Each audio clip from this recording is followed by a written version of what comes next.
Hi YouTubers, just had a question about this B135 saddle from someone or other, and they were asking how comfy is it compared to the other wide saddles which Brooks do, and how would you choose between them.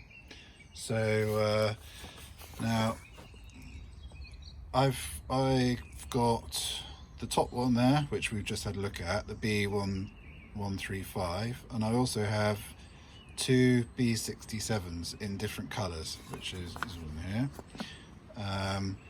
The main difference being between these two groups, all of these saddles here are 200 millimeters, 20 centimeters wide. What's that in inches? Better keep the Yanks happy. What have we got here? 20 centimeters, so about 8 inches. So both about 8 inches wide, and but whilst the B135 and the B33 have this front coil spring, the B67 and the B66 don't have that, which you can go and have a look on the Brooks website, and yeah, that's all there. But there's also some other stuff going on. The B135 here and B33 have these extra springs on the back, and they work together with the sort of more standard open coil springs here, and you can see they all work together. I'm not really sure how that arrangement provides a benefit. I mean, obviously you've got more travel, but I can't say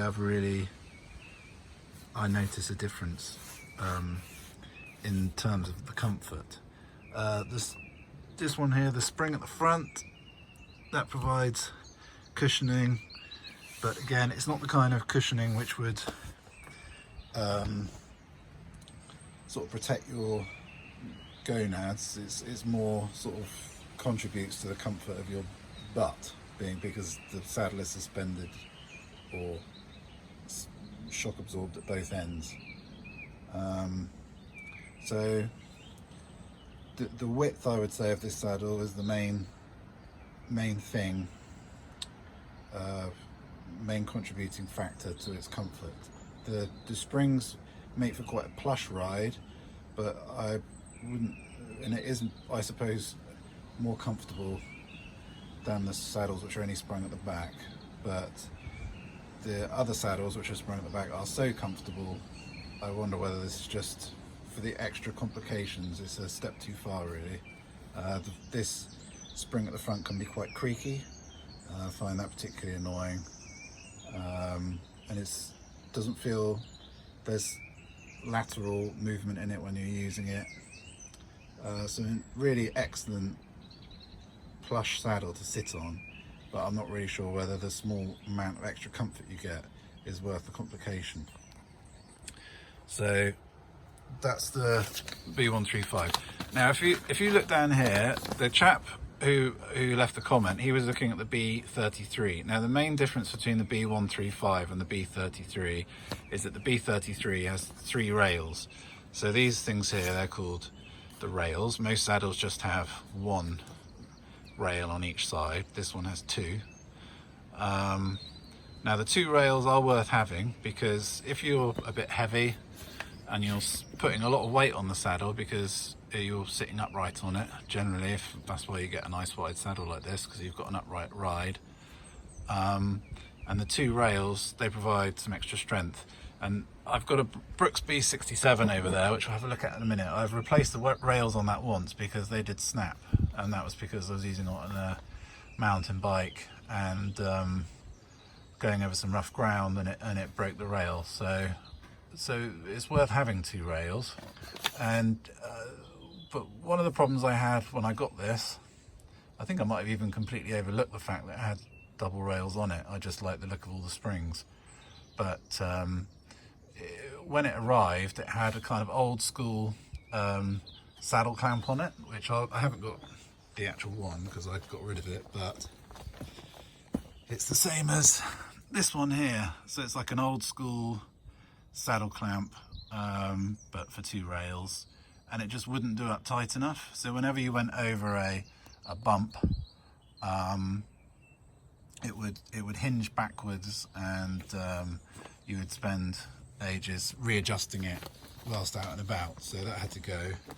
And I got this converter kit here, which is a little sort of piece of aluminium form which is cut to length and comes with an extra long saddle clamp bolt which goes through the whole lot, because the normal one isn't long enough to reach, and that's rock solid. Very happy with that. So that's the B135, and remember, if you get the B33, that's got triple rails, which obviously is stronger again, probably looks quite cool, but can you get a triple rail converter? That's worth checking, because if you can't, then I wouldn't get one, because if you have the same problem as I did with the old school clamp, shifting position all the time, then that effectively makes it unusable. So I would stick with the B135, because they're the same width as far as I know, got the same spring system, and you're only really getting the extra rail, which, unless you're extremely heavy and doing stunts or something, is probably not worth having. Right, I'm going to move this piece of board over here a minute so we can have a look at the other one. Okay.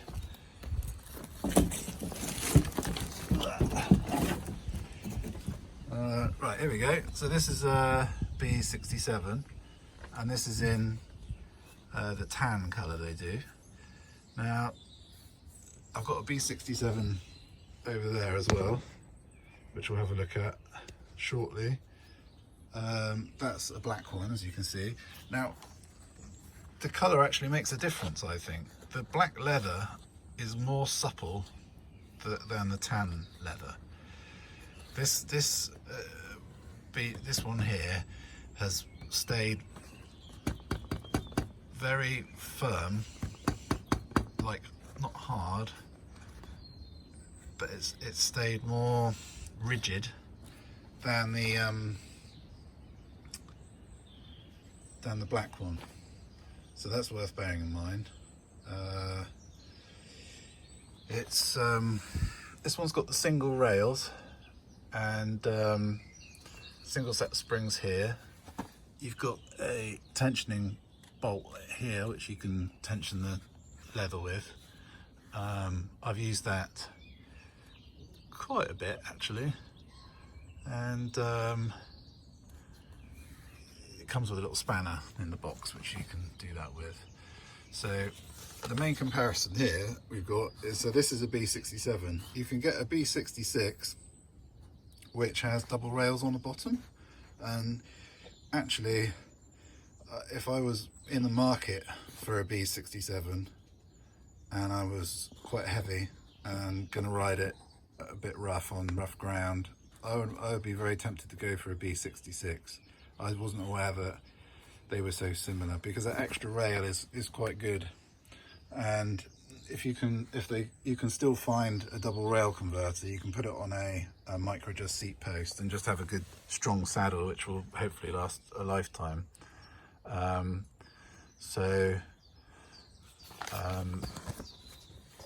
Yeah, I mean this is the same width. It's 200mm, 8 inches wide. This is the one I use on my main bike. It's a really good comfy saddle. It's not quite as comfy as the B135 with all the springs on it, which we just had a look at, but it's pretty good, and I'm happy to use this. It's all day comfy. You can sit on that saddle for 8 hours and you don't have a sore butt the next day. It's really good. Now, before I had this brown one, I had this, where's my board? It's just good to have a back, not have too much clutter in the background, isn't it? Which this place is like pretty cluttered. So we'll just move this board in the back. I'm sure most people would edit this out, but I'm just really trying to keep Google happy with regular updates, and I don't have the time to edit them properly. So yeah, so this is the one which I had to replace the rails on. That little chunk there is where I had a soldering iron resting on there, and it burnt a little notch out of it. But otherwise it's been really good, this one. This one's on a mountain bike, as you can see, and it gets, you know, really like rough use. The springs are the same. Yeah, the springs are the same as on the other one, although these are black. That's the replacement rail system which I bought. Came with the springs attached and the rails, and then you just bolt that on to the old upper. But to be honest, buying the rails was expensive and probably 2/3 the price of a new saddle.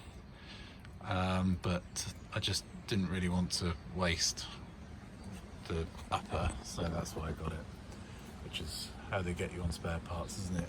But you can see on this one how the tensioning screw is a long way out, and in fact I don't know if you can see it up there, but it's probably about halfway at the moment. So this saddle is stretched a lot. Obviously it gets wet quite a lot, which because all the spray off the wheels and everything, so I'm not really treating it very well, but it's had a good, all the saddles have had a good coating of proof hide, which is this lovely lemony smelling leather treatment which you can buy from Brooks, and all the saddles have been treated with that. But you can see, you know, these holes are starting to look a bit elongated. They're starting to look a bit elongated because the leather has been stretched over time using the adjustment bolt. Otherwise it bows down in the middle. I don't know if any of you are familiar with a website called Sheldon Brown, which has been going for years. That's about the one piece of information I disagree with, on which I've seen on that site, and that's that he says not to adjust the saddle because it will stretch. But if you don't, then you just the leather will sag over time. It does that. Occasionally you get it wet, you sit on it, it will sag, and then you end up sitting on the rails underneath. Once it gets very bad, and then I think that's why part of the reason why these snapped is because the leather wasn't tensioned properly. So you have to do it. But yeah, so that's a walk through. So hopefully we've seen the B135 and the B67 here today, and from that hopefully you'll be able to draw some conclusions to the B33 and the B66.